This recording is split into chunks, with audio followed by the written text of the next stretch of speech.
Ladies and gentlemen, the James Whale Radio Phenomenon.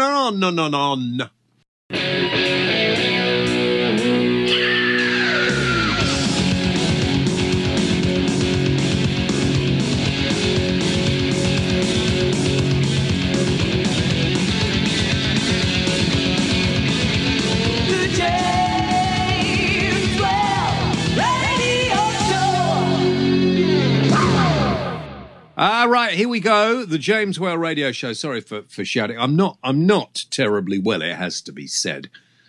So maybe, Robbo, you could speak from time to time when I go like that. What do you want me to say when you go like that? I've no idea. So I'm sucking a fisherman's friend at this particular moment, which is making. I've just got that cough. You know when you've got that little tickle, and then if you cough, it starts again, and you can't stop coughing. Yeah, I had that once. You what? I had that once. I was watching Les Miserables? Something like that. Is that what it's called? We in the business, we say Les Mis. That's what we say. Yeah, I watched that. It's a very, very long film, and I had a tickly cough all the way through. I was in agony. Yeah, I'd have a cough just watching it, I must admit. Anyway, listen, welcome to the programme. All those of you who have tuned this way before, those of you who are maybe sitting in traffic jams on your way to work, I'm always amazed how many people get in touch and say, oh, I listened to your show, download it, and I listened to it on my way to work. The only problem is there are no traffic reports, so I can't tell you whether the traffic is good or bad. And as I don't know when you're listening, I don't know whether the weather is good or bad at this particular moment, do I? So we can't do travel and we can't do weather. No, well, some people say that's a benefit. I quite often, from my breakfast show, I do get some people say, can you not do less travel and less sport and less news? And I think, well, I'd be left with nothing to talk about. Pretty much like this programme. Well, what have we got? Mind you, well, we got loads. I've got magician Jamie Allan coming on a bit later on. Now, Jamie Allan, interesting. Jamie Allan has taught me how to levitate. Yes, I saw. And so you saw that. So can we put that on our website? Yep, certainly can.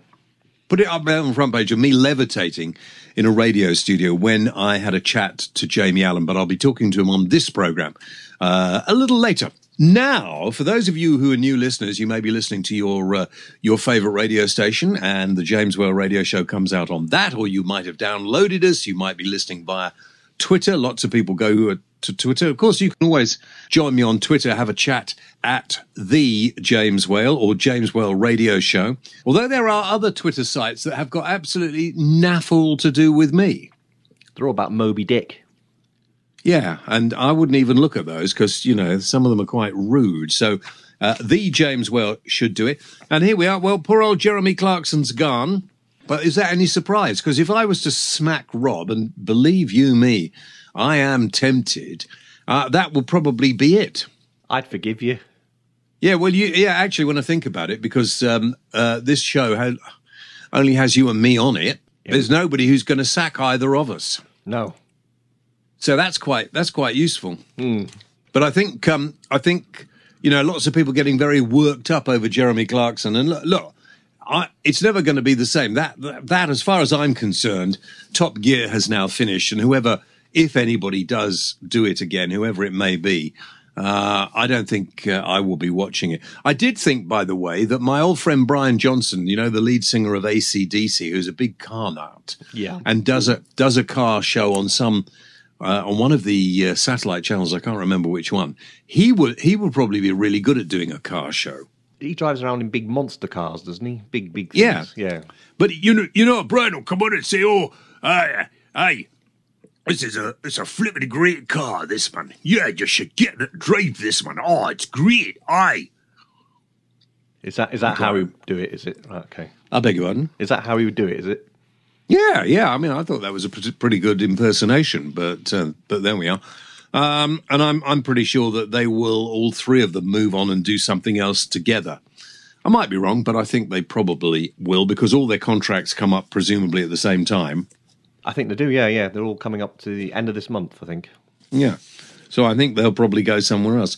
But why are we talking about that? I mean, and the other big story recently in the papers is that, what's his name from One Direction? Zayn Malik, is it, from One Direction, has decided he can't stand the fame and fortune anymore. Is he going to give the money back, by the way, if he doesn't want it? Are you telling me he's quit? Yeah. Did you not know? Oh, no. Oh, the other day when it happened on Twitter, I think it was Aldi. Was it Aldi or Lidl? I can't remember. One of them knocked a fifth off the cost of a One Direction album. I like that. Well, quite right too, really, when you think about it. Yeah. They're still on the album, though, isn't he?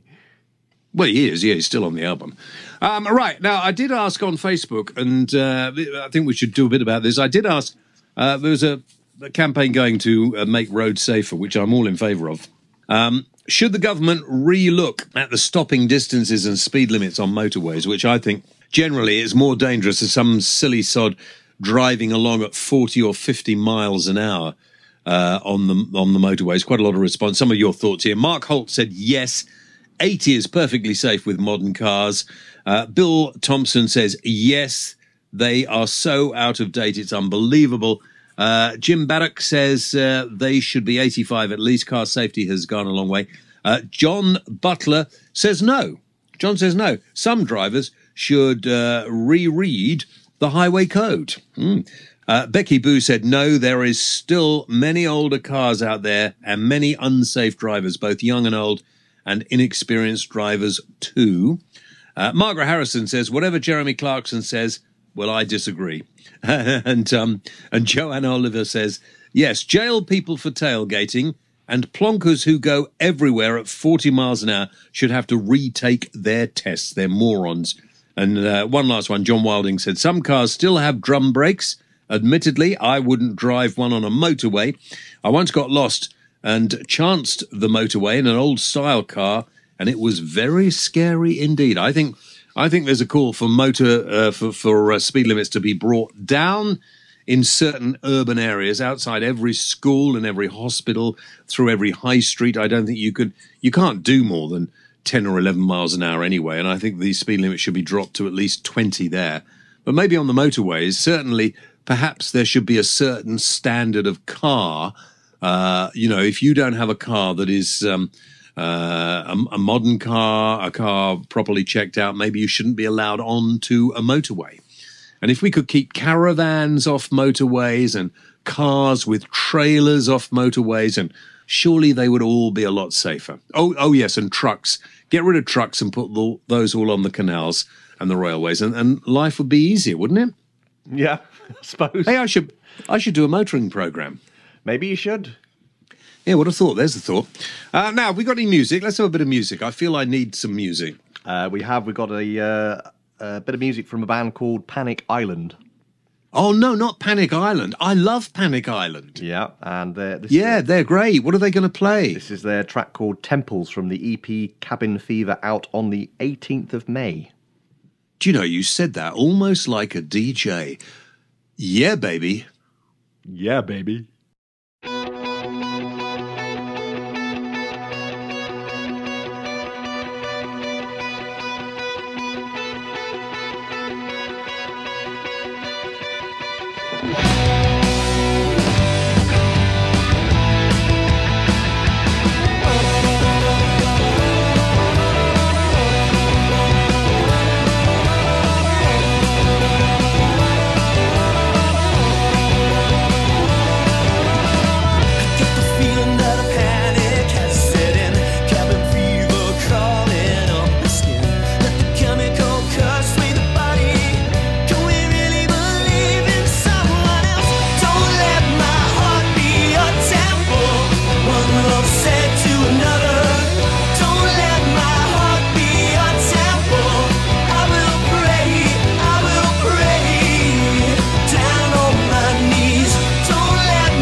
Right, there we are. That was, who was that? Panic Island. Oh, I love Panic Island. Did I say? Yeah, you did. Yeah, great. Download them on iTunes. On the 18th of May. Yeah. Oh, and here's the thing, by the way, if you want to be on the program and get your band on the show, or maybe you're a solo artiste, then get in touch and let us know. And you can get in touch by emailing me. Do you want the address to email me? Well, it's very easy, jameswhaleradio@gmail.com. That's all you have to do, jameswhaleradio@gmail.com. And come on the program. We'd love to have you on, as long as you're funky. As in smelly? No, funky, as in funky. Yeah, baby! I like that. Dave Cash says that a lot. Yeah, baby! Have we said hello to Tony Fisher recently? No! I haven't seen Tony Fisher lately. Apparently, he's now become head of music on a radio station somewhere. He's choosing all their tunes. Well, can't he send us some? Well, I don't know. I mean, to be quite honest, radio stations just play the same music over and over again. I'd be surprised, actually, if he, he's probably just calling himself head of music for an extra bit of bunts. Is he responsible for the same playlist on every station? Well, I don't know. I haven't seen him I will have to ask him. Okay. Yeah. Because if he is, actually, maybe we should get him in the corner and have a little word about the sort of music we want to hear. I don't hear nearly enough thrash metal, do you? I certainly don't, no. No, I want a bit more thrash metal and a bit of gangster. You never get much gangster rap anymore, do you? 80s metal. I like 80s metal. Do you? Yeah, a bit of thrash and a bit of Hendrix. Yeah. You never get any Hendrix, do you? Well, maybe we should get someone on the show. Anyone from a metal band or a rock band will gladly play their track. Yeah, anybody who could actually vibrate the radio, we will play it. Here's another thing. What about all those One Direction tribute bands? Well, yeah, they're going to have to sack him, aren't they? Whoever. Well, the guy who plays Zayn, he's going to have to go, isn't he? Yeah. That's really sad. He could become a roadie, I suppose. Don't have to get rid of him completely. Yeah, well, there is always that, I suppose. You've got to have to be very, very careful. When you actually think about quitting something like that, you've got to think how that affects lots of other people. I don't get it. They've only got a short shelf life. They've only got a short shelf life. Yeah.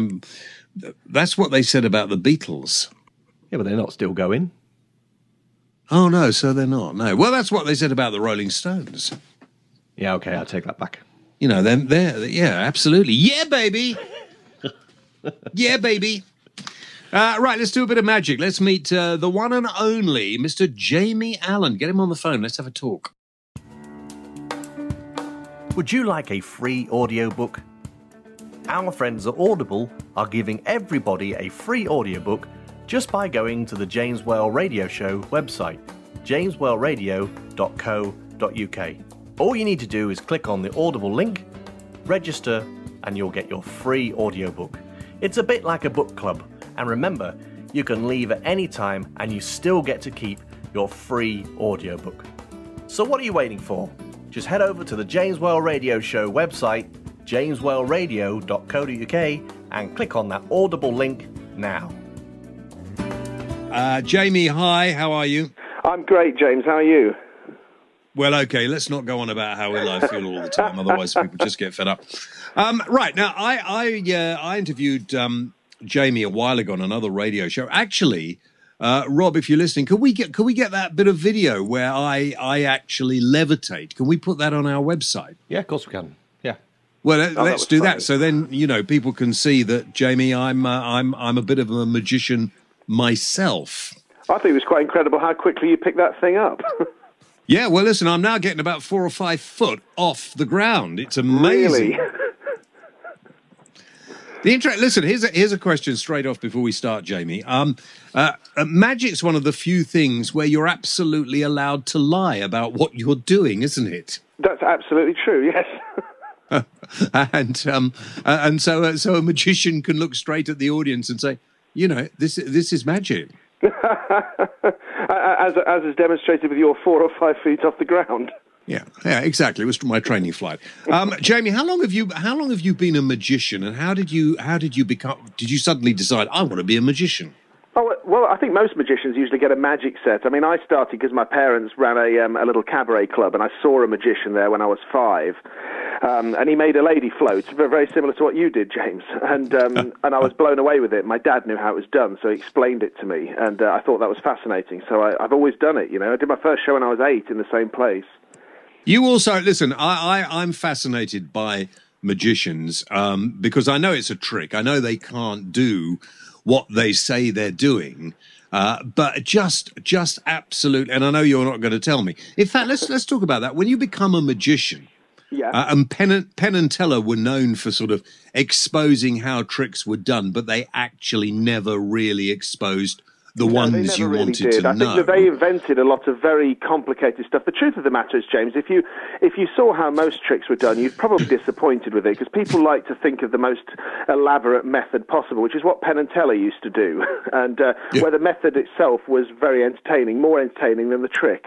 What happens to you if you have a brainstorm and you suddenly tell everybody how you do these tricks? I'll get kicked out of the magic circle. That'll probably be the very first phone call I'll get. And beyond that, I mean, most magicians, there's a few that... Have you seen that mass magician on TV, the guy who does the exposes the old tricks? Yeah. I mean, a lot of magicians were going mad about that thing when it came on. But, I mean, I loved it because it was all old stuff and it was making people interested in magic again. So I think it forces creativity. And I'm not really worried if people know how it's done. Magic's more about the feeling that it creates than it is trying to fool people. You know, if you're desperate to find out how something's done, you probably could. You could search the internet. You could probably find numerous ways of doing it. Then if you're that desperate to find out, you probably deserve to know. Well, yes, and it's like a comedian as well, I suppose, who, however many times you hear a joke, if it's a really good comedian and they have great timing, then you can hear it over and over again. Yeah, absolutely, absolutely. And I watch magicians, and I probably get more out of watching magicians than the audience do, because I appreciate the techniques and the subtleties and the things that they've added to the performance, because it's a very progressive art and it keeps pushing forward. And that's our job, is not to get stuck in the past doing the same old tricks, which is why I do so much magic now with technology and things, just trying to stay current. I mean, do you invent tricks for yourself? Yeah, I mean, a bunch of the tricks I invent, some of them I license from other people and change them to my own stuff, just as other magicians sometimes license some of my tricks here and there, or I sell them when I've done them for a little while myself. But yeah, most of our show, certainly the second half of our show, is nearly all original to me, because it's all the technology stuff. Let's talk about the Hi Tech Houdini. And what you do now as far as Houdini is concerned compared to what he did when he started. Well, Houdini was an incredible publicist for himself, and I mean, every year since he died, he seems to get more and more famous, and I think his name is arguably the most famous in the world, you know, synonymous with magic. So what I've tried to do is look at because the principles still remain the same. I mean, people are always interested in the danger. I mean, Houdini's most famous trick was the water torture cell, and we do a version of that in our show, which was the same one that Houdini wanted to do before he died, and we've tried to piece it together and recreate it, but add a few modern twists to it. We use some underwater cameras and some heart sensors, and trying to do something with the Apple Watch involved with this as well when it comes out. We're just trying to stay ahead of, again, make it relevant to today's audience, but still keep that danger and that mystery.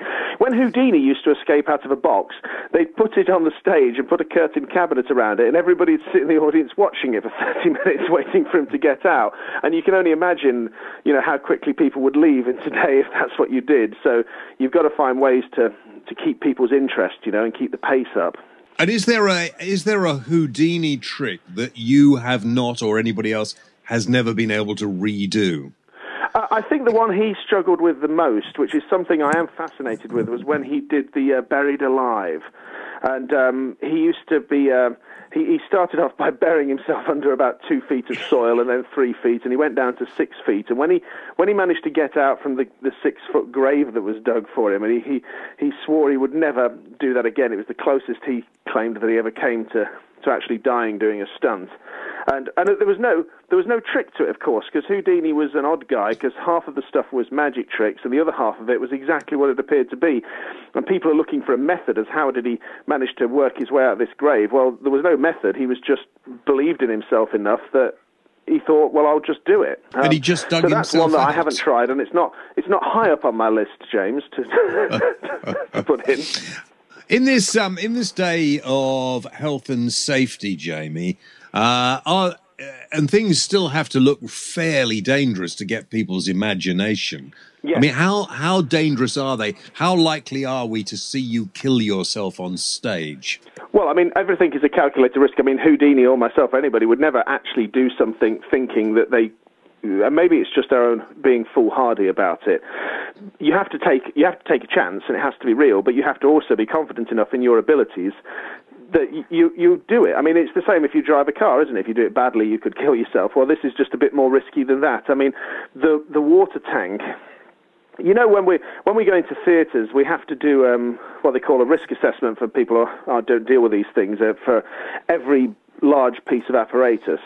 And they need that to be able to sign off on the insurance. And the risk assessment for our tank just says it's very dangerous. And that's it. You know, it's exactly what it appears to be. But it's a technique that anybody could learn, given enough time. But presumably there is a trick to it. Well, not really, because I kind of explain in the live show exactly how I'm going to do it. It's the same when Houdini used to dangle from a straitjacket. He realized when he first did that escape, he would get locked into a straitjacket and again go into a curtained cabinet and come out without the straitjacket on. But then he realized that actually it was far more entertaining to the audience for them to be able to see him getting out of it and see the trauma he was putting himself under in order to escape this thing. And the crowds went nuts for it, which is something we're trying to do with the water. They can see me. We keep pulling the curtain up so they can see what I'm doing. We just don't show everything, just to leave a little bit of mystery, just a little bit. But you don't show everything because of the trick, is that right? And people would see how you did it. Well, that is correct, but there is no trick to it. You just have to be able to, because I explained to them that there is a way to open all the catches and to open all the locks, and the secret is to be able to do it quick enough before you run out of oxygen. So if you were caught by the police, or you were caught by, I don't know, somebody tied you up, would you feel fairly confident in getting out of it?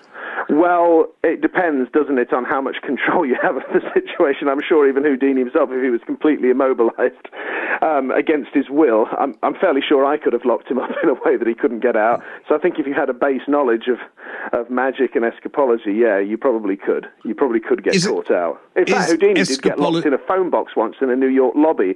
A guy walked up to him. He was on the phone, and a guy walked up and turned the key in the box and said, there you go, get out of that, which is what's bound to happen if you're Houdini. And he couldn't. It was very embarrassing for him. So it's not a question of just sort of flexing your muscles and then relaxing them when you come to get out. No, that is actually a very well-documented technique that a lot of escapologists use, yeah, and it's not a secret, that kind of thing. But yes, that is one of the techniques that they do use in certain escapes. All right, let's go on and talk about other things. And an interesting question that some of the guys on the program wanted me to ask you is what you thought of the modern way magic is now filmed with edits and camera cuts. I mean, does it make magic less believable for a lot of people? I think for some people, I mean, there's a big divide in the magic community about the TV shows. Some people love them. Some people are against it because they feel that certain elements of the tricks are not being shown. When they're being filmed, you don't know exactly what's happening. I mean, there's talk of actors and stooges and this, that, and the other, and I don't think that's particularly true, but I do think that they certainly take advantage of the way that the camera is and where it is. But that's also based on the budgets available to the show and how much they have to film and how quickly, and the expectations, because once one person does it, they all sort of have to jump on the same bandwagon. But it's a very popular format for TV because it's cheap TV to make, you know, send out a camera crew. It's not an expensive show, so they have been known, certain people have been known to cut some corners in the past. Do you get a kick out of it? I mean, if you're out and about with friends in a restaurant one evening and you're a bit bored with the conversation, do you sort of suddenly start saying, I'll tell you what, let me show you how a trick goes? Oh, well, every now and again, I do carry it. When I'm working on something new, I maybe take it out with me and show it to a few people. Sometimes I tend not to. When I'm going out and about, I don't always want to be a magician 24/7. So I'm thinking about new tricks. But when I'm trying things out, there's no better way than just to go down to the pub and show a bunch of people. because they'll be your harshest critics, especially if they've no expectation of what's about to happen. I like doing magic when you don't know you're going to do a trick, though. I mean, I do a thing where I turn some blank paper into some money, and it's a gag I keep in my wallet, and if I'm going to pay for something, I'll pull out these bits of magazine cuttings and say, oh, do you accept any of these vouchers, which are absolute nonsense, and then they'll say no, and I'll say, it's okay, I'll just pay with cash, and I shake it, and it changes into money, and I just give them some of the money, and I don't make it out like it was a trick, and I enjoy the look on their faces when you do that. Was it real money or not? Yes, it's real money, yeah. It's real money, okay. What about, there's a trick, I asked you about this before, there's a comedian who I think is still working called Faye Presto. Yeah, that's right. Who works a lot in restaurants, and you're sitting having a meal and somebody comes up and says, oh, would you like to see some magic? I would normally say no. Piss off and leave me alone. But Faye Presto... I had a very similar experience. That was the last time I ever did close-up magic, when something like that happened to me. And I said, right, that's the end of that. I'm going to... Well, it does, doesn't it, sometimes? And Faye would say, I remember the first time I met her, and she said, oh, really? And then smashed a bottle straight through the table in front of me. That's a great trick. And Faye does that better, I think, than anybody else I've seen do it. But for the life of me, it was the bottle on the table. She didn't bring another bottle up, and she smashed it through the table. I know. It's an incredible trick, and she does it better, as I say, than anybody else. How does she do it? Well, that would be for you to ask Faye, wouldn't it? Could you do it? Could I do it? I could do it.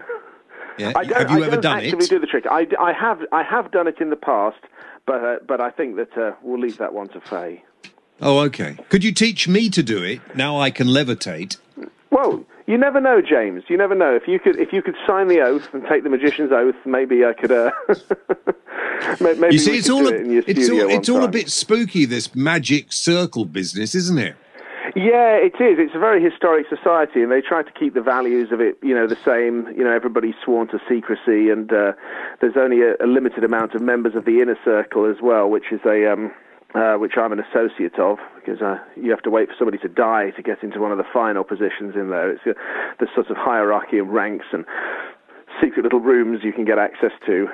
Maybe I'll take you down there one day, and you can see some of these secrets for yourself.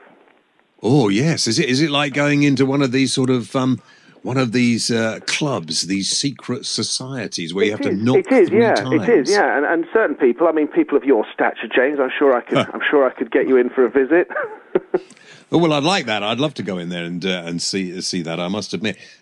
Is it like a union? Can you not be a magician unless you're accepted into the magic circle? No, it's not at all. It's sort of a rite of passage, and and obviously I think people do think of it as a union. Certainly, if you're a jobbing magician, if you're a close-up magician, and you advertise, people like to see that you're a member of the magic circle, because they see it as a stamp of trust, of quality, like you say, like a woodworker would be, or a plumbers union. But really, it's a society, and you don't have to be a member, because we have no union as magicians. But we have a very tight-knit community, though. Now, who is the best magician at the moment in the world, who do you think is the best? Who is the person you would like to do concoct some new tricks for you? Well, I still think that the best in the world is David Copperfield, for the live experience that he creates, because really I judge a magician and their ability off how well they can perform for a live audience, without any cutting room floor, without any edits, without saying, well, that one went better than this one. Because when you do it live, just like a movie actor likes the idea of doing a real play, because there's no faking it. So therefore I judge the greatest magicians in the world are the ones with the big live shows. And of course, most of those are in Las Vegas, where you've got your Penn and Tellers. But David Copperfield, he's constantly evolving. He's got the money to do it as well. But that doesn't take away from the fact that his drive and ambition just keeps him ahead of the game on those things, and arguably the greatest magician of all time. What do you think about hypnotism? There's this new program on TV at the moment with a hypnotist, which I just find insulting. I personally don't believe in it. Because I just don't believe in it. I don't think it's a great form of entertainment when it's done correctly, and I think that's exactly what it is. Yeah, but it's people delving into the mind, and if you get somebody who's a little susceptible, you don't know what you're doing in there, do you? No, you don't. No, you don't. I mean, there's a huge difference between, stage hypnosis and medical hypnosis, of course. But I mean, you're an intelligent guy, James. I think you pretty much summarised it in your opening statement about the show. So, moving swiftly on. Yeah. Is there a magic trick that you would love to do that you can't do yet, that you are working on, or that you would want to do, or are you always thinking of a new angle to present something? Always thinking of something new, but I look to things from the past. I mean, the one trick that is not a new thing that I would always have loved to do was a trick called the floating light bulb, which I bet you can't guess what happens from the title. But Harry Blackstone was a famous American magician who used to present this, and he gave the rights to it to a guy called Hans Klock. So now you couldn't do it anyway. But it was one of the most beautiful pieces of magic I ever saw. A little light bulb that stayed lit, and it floated over the heads of the audience in the theatre, and it was really magical, And I think if I could do one trick of somebody else's, that would have been the one I'd like to do. And it floated over the heads of the audience, yet there were no wires that anybody could see. Well, here's the interesting thing. I mean, of course there must be something that keeps this thing in the air, and it would be insulting to think that it doesn't. But when you watch it in the room, you don't care about any of that stuff because it's just so well done. You just like to believe in it for a moment. What about it looks like magic? Making a car or a bus disappear? Well, I've done that on a few occasions actually for Mercedes and Chrysler for car launches. I made the Chrysler Voyager and the new Mercedes M-Class and A-Class appear for their launches, and that was always a bit of a challenge because they're kind of heavy, those things, Of course, the upside of that was I managed to convince Mercedes that the only way I could make the new M-Class appear was, of course, if I had one, a few weeks in advance. Okay, listen, what about making a house disappear? Oh, blimey, yeah, I'm talking about that at the moment. We're trying to move. I mean, that would be quite fun, wouldn't it? Something amazing, Piccadilly Circus, there's the statue of Eros, and Jamie Allan today, live on television, is going to make it disappear. Oh, I'm sure it's just around the corner for one of these street magic shows, and they'll be able to do it pretty easily. Do you like the idea of street magic? I mean, it's become the in thing, people wandering along the street. I think it's become the way that magic is presented. I think that young people think that magicians live on street corners and don't appear in theatres. I think that street magic is very cool. I think that it's done wonders for the art of magic. It's brought so many people into it, and it's become a huge industry because of street magic, which was all really started with David Blaine, of course. Yeah. Yeah, and then Chris Angel and of course Dynamo, and I mean Darren Brown when he started did a lot of stuff on the streets in the original Mind Control series. It was a great format because it became more about watching the people's reaction to the magic than it did the trick itself. If you recall David Blaine, they would show the same trick maybe 3-4 times in the same show, and just watch different people, running away scared from it. Well, when I was young, magicians never spoke. I can't remember when they started to speak or who actually started, but then suddenly a magician started to speak, and it changed the whole concept. Yeah, it did. There became a big divide there between you had which you still have, your stage illusionists, and you have the manipulation acts. You'll get these guys that practice an 8-minute act with doves or playing cards and things, and they'll travel around the world doing this in casinos all around the world for their entire life and will never do more than that 8-minute act. And it doesn't happen as much today, but it still happens. And then you've got your comedy magicians that just work out of their pockets and the magic becomes more secondary to the laughs. And then you've got your people on the Saturday nights when it used to be Paul Daniels, and you probably remember Wayne Dobson. It moves on like everything else and it becomes fashionable. And now you're doing sort of high-tech stuff. But are you using the same technique? So when you do something like a trick on your mobile phone, which I've seen you do, or a text message which you've pre-programmed, you would reckon, into somebody's mind to suddenly hit your machine. I mean, are the same principles used here that were used in the card tricks of old? Sometimes there's a major crossover, yeah, because, I mean, if you think about it, there's only really 5 tricks you can do. You can make something vanish, you can make something appear, you can make something levitate, you could pass an object through another one, or you can break something and put it back together, and that's basically the 5 tricks. So for each of those tricks, there is only a limited number of ways you could achieve each of them. If you wanted to make something disappear, there are only so many ways you could do it. So there's always going to be crossover, and you're always going to revisit. I sometimes see a new routine as it must be like if you're a dancer and you're just learning the choreography. Well, you could pick up a big dance very easily because you already know all of the moves. They're just in a different order. Jamie, thanks for coming on and talking to us about it. I'm really gutted that I didn't manage to get you to tell me how to do some things, but there's time yet, James. There's time. Yeah.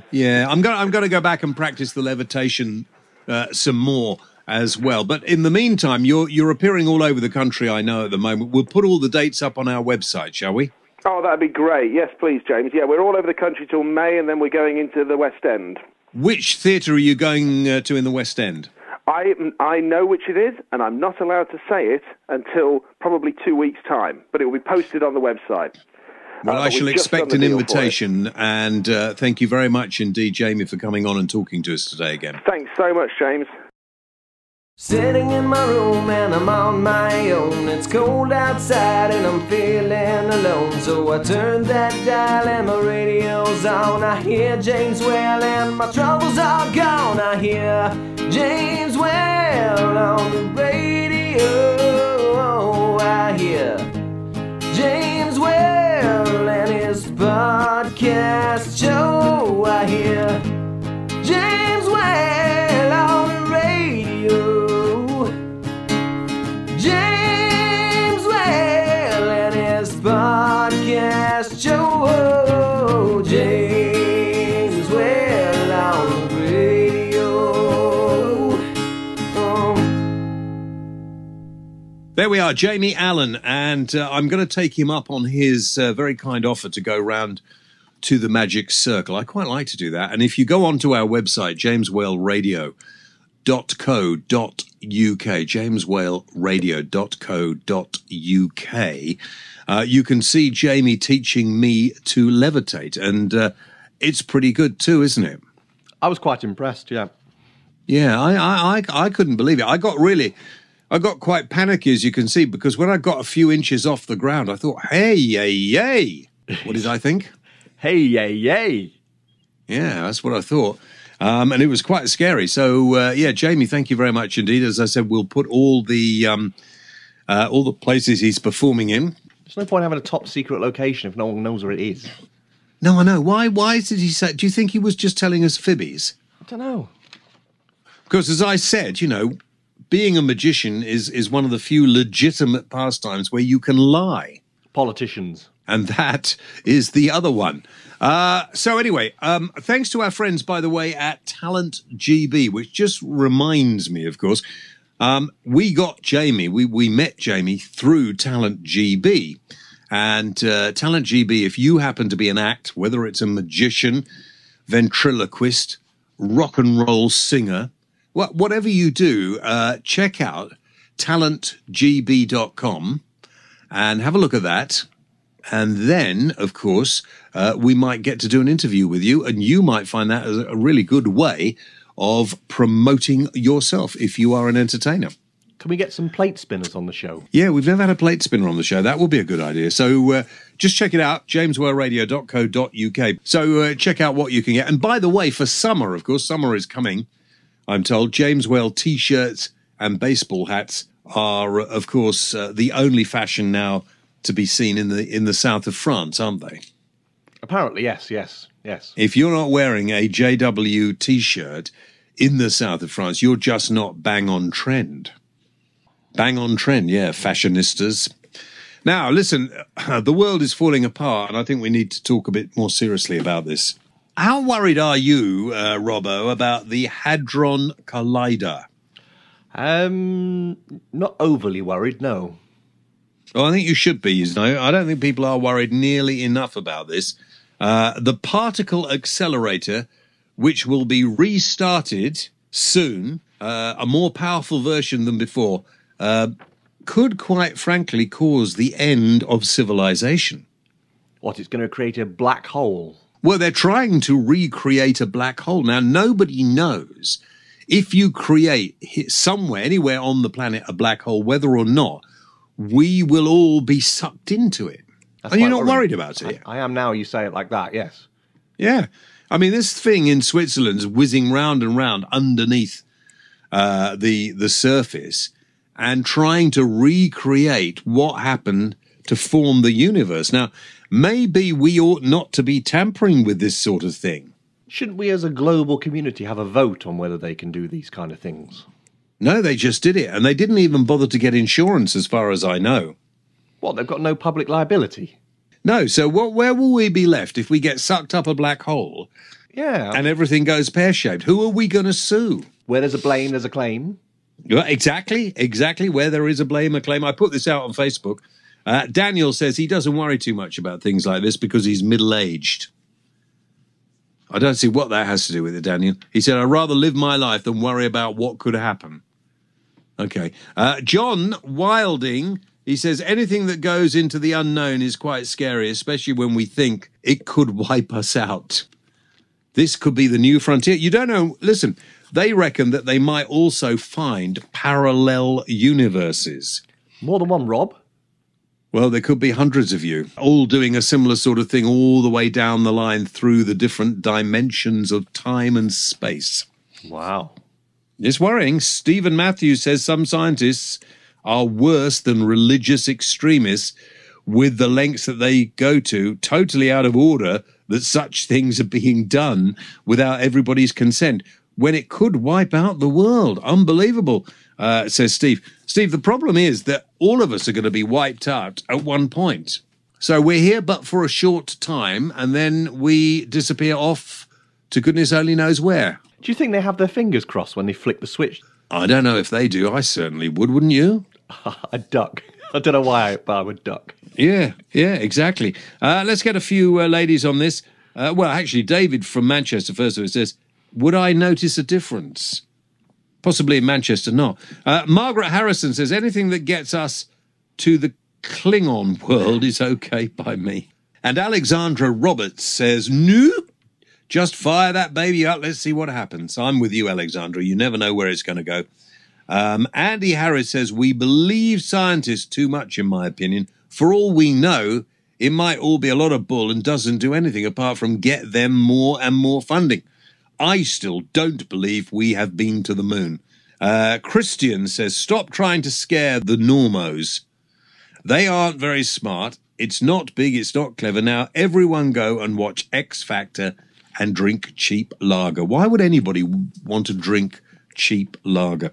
Gary Elms says it's one of those ultimate things. If it goes right, we could unlock technology and...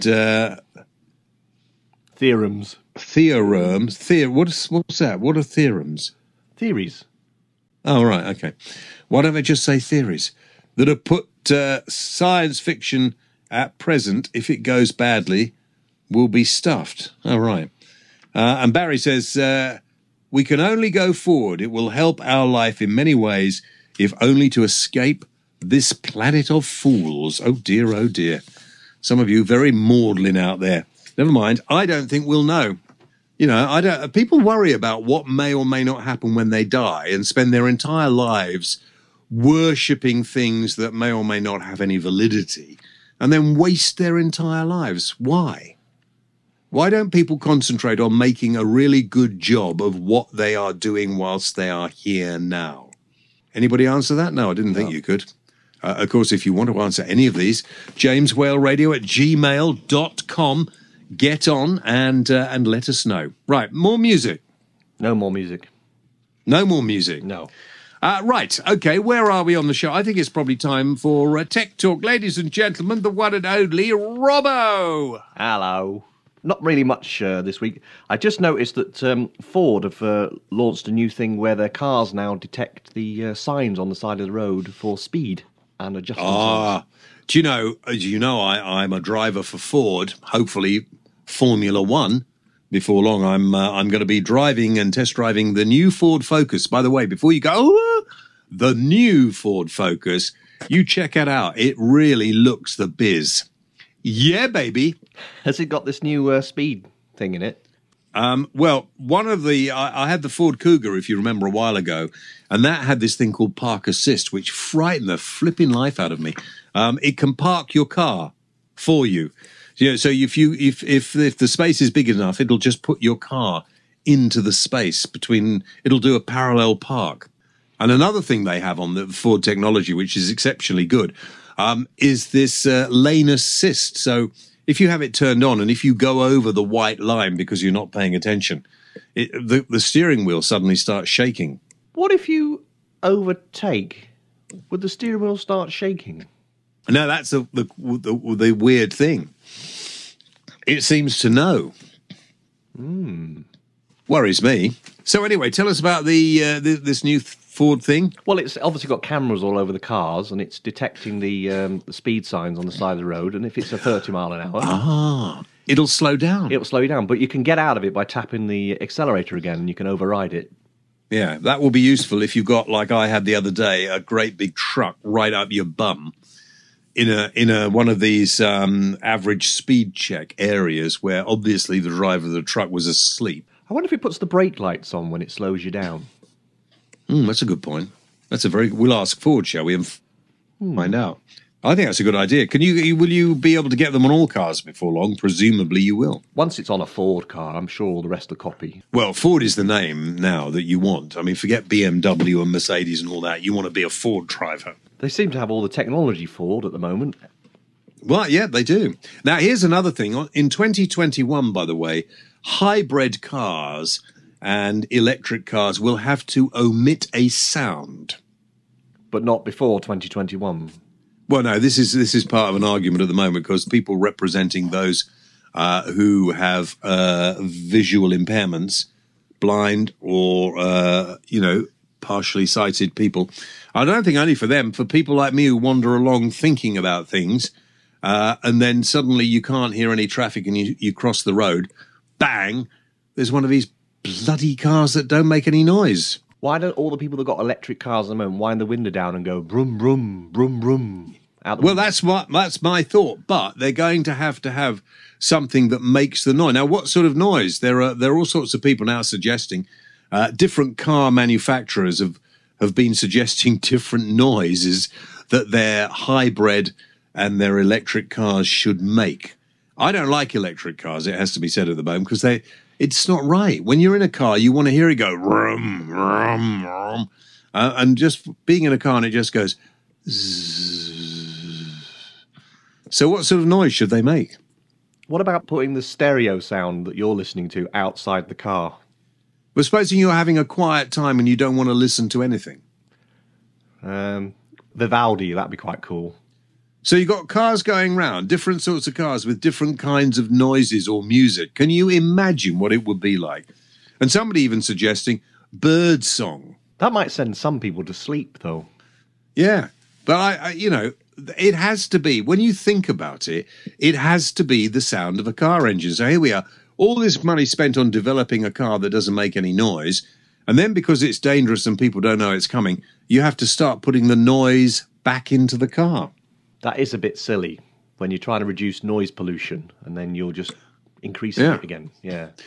But by 2021, this will be a legal requirement to do this. I would imagine by 2021, we'll have the cars that drive themselves anyway. No, we will not. No? It's 6 years' time. 2021, 6 years' time. I do not want to be in a driverless car. What is the point? Well, it's like having a taxi to yourself. Well, yeah. Yeah, exactly. Anyway, I think it's probably time nearly for us to go. Should we do any questions to the great man? Okay, I've got a few questions. Ted Boner, is that his real name? No, I mean, and don't sort of be taken in by these people. Obviously he has a sexual problem. We're getting also to remember, what's his name? I can't remember his name now. What was his name? Who? The guy that used to complain. Bottom. Oh, yeah. What's his bottom? Yeah, yeah. Bottom. Yeah, we'll get complaints off him. Yeah. Do they ever clean the grass verges on the M25 and the A127? Okay, well, Ted, good day to you, sir. The M25 and the A127 that goes down to Southend through Essex, are probably about the dirtiest, filthiest roads ever. And I don't know why. Through a really nice part of the country, the Highways Agency should be absolutely disgusted with themselves. You get into this country and you see, not only on the A127, all over the country, you see rubbish along the motorways. You do not see it on the continent. If there is a car accident, they actually have the manners on the continent to clear away the bits and pieces. We just leave it here. I think that is appalling and it should be cleared up. And secondly, I think these huge trucks that take rubbish all over the place, that allow it to blow out.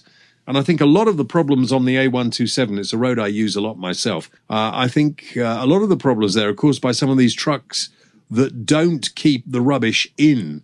And I think the people who operate those trucks should be penalised and made to clear it up. That would soon stop them. That was a long answer, but thank you. Okay, Patrick J. Hughes. If a car leaves Brighton travelling at 40 miles an hour, this is a maths question, is it? 40 miles an hour, and a train leaves Reading at 60 miles an hour, will I get sausages for my dinner? Yeah. Fraser Ramsey, how do I get rid of athlete's crack? Well, you actually stop being an athlete, and that should sort it out for you once and for all, Fraser. Thank you very much indeed. Let's have some decent questions. Okay, well, I've on the got program one. next week. I've got a question. Go on. I was on the internet doing a bit of reading, trying to keep up, and I noticed that people are starting to extract gold from poo. Oh dear, do we need to talk about this? Are we going to have loads, you know, them cash for gold shops? Are we going to have loads of people wandering in with bags? Well, as I understand it, you can also get gold out of your blood. But to make one gold coin, you need around about 45,000 human beings worth of poo or blood to do it. So I don't think I'd bother. Stupid question. Well, that's okay. I just need to know. If I was Jeremy Clarkson, I'd give you a slap for that. I'd forgive you. Yes, I'm sure you would. Anyway, listen, thank you very much indeed for listening, guys. Don't forget, tune to your favourite radio station same time next week. Pick us up on iTunes. Get us off our website, jameswellradio.co.uk. And if you've hated the programme, well, why don't you give yourself something more to moan about? There are 70-odd more shows to listen to. You can download them and have a listen as well. Robbo, take me out of here. Well, where would you want to go? I don't know. Just take me somewhere nice.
You're listening to the James Well Radio Show.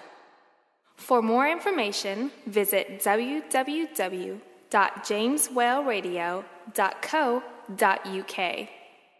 Why not check us out on Facebook.com/James Well Radio Show, or follow James on Twitter @the James Whale.